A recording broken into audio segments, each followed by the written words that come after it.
My dear readers, there exists a realm of human activity, largely relegated to hushed whispers and behind closed doors.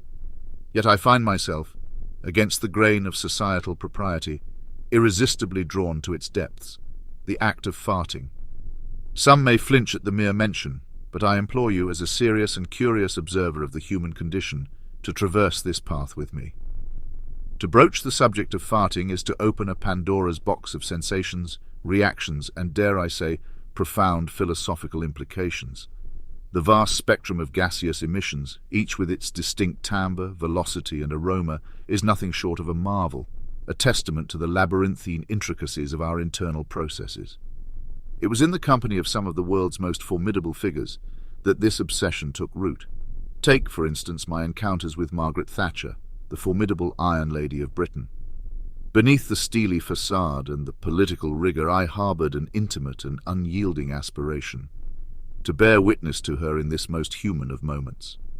Not out of malice or derision, but out of a deep-seated need to connect, to break down the walls of power and prestige, and to unearth the raw, visceral humanity that lay beneath.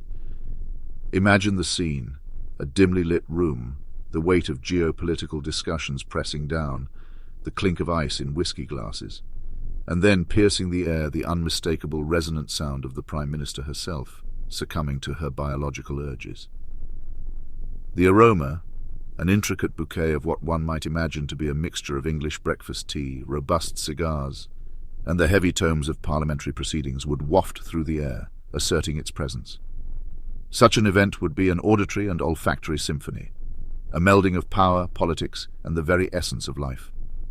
To the uninitiated, this fascination may seem grotesque, even perverse, but is it not the duty of the intellectual, the writer, the observer of humanity, to delve into areas that others shy away from, to cast light upon the darkened corners of our existence, to elevate the mundane to the realm of the profound?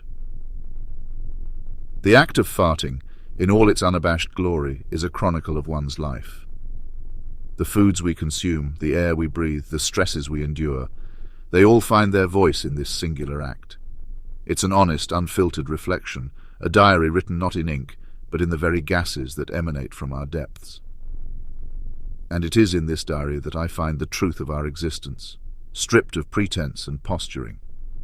Indeed, in my extensive musings on the topic, several particular fixations have manifested, each more engrossing than the last. Firstly, there is the soliloquy of the sleep-deprived scholar. Picture a dim, musty room stacked high with literary tomes, wherein a figure, having imbibed endless cups of tar-black coffee and consumed nicotine in excess, is caught in the throes of academic rigour.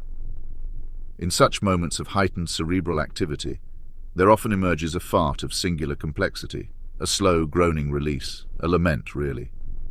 The aroma speaks of old leather-bound books, stale tobacco, and the faintest hint of mould. It is a gaseous testament to the price of relentless intellectual pursuit. Secondly, and this one haunts my senses with its sheer audacity, the operatic aria of the overindulgent bon vivant. In grand dining halls beneath sparkling chandeliers, after courses of foie gras, truffles, and vintage wines, there emerges from deep within the caverns of the gourmet a fart of unparalleled richness. This is not merely a gust of wind, it's a tale of decadence. It starts with a tentative, quivering note, before cascading into a robust crescendo. The accompanying scent is both heady and overwhelming, an amalgamation of the day's indulgences, aged cheese, and the unmistakable tang of regret.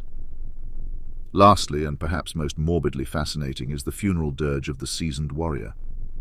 Imagine a grizzled veteran, his life a tapestry of battles, both literal and metaphorical. Post a hearty meal of meats roasted over open flames, dark ale, and the weight of memories, he releases a fart that resonates with the melancholy of bygone days. It is a prolonged, sorrowful sound, echoing the cries of fallen comrades and the weariness of age. The scent carries the dampness of trenches, the smokiness of gunpowder, and the faint metallic tang of blood-soaked battlefields.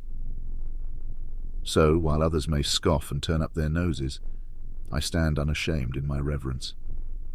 For in the intricate dance of gases, in the symphony of sounds and scents, I find the raw, unvarnished truth of humanity, a truth that is at once humbling, grounding, and utterly undeniably real.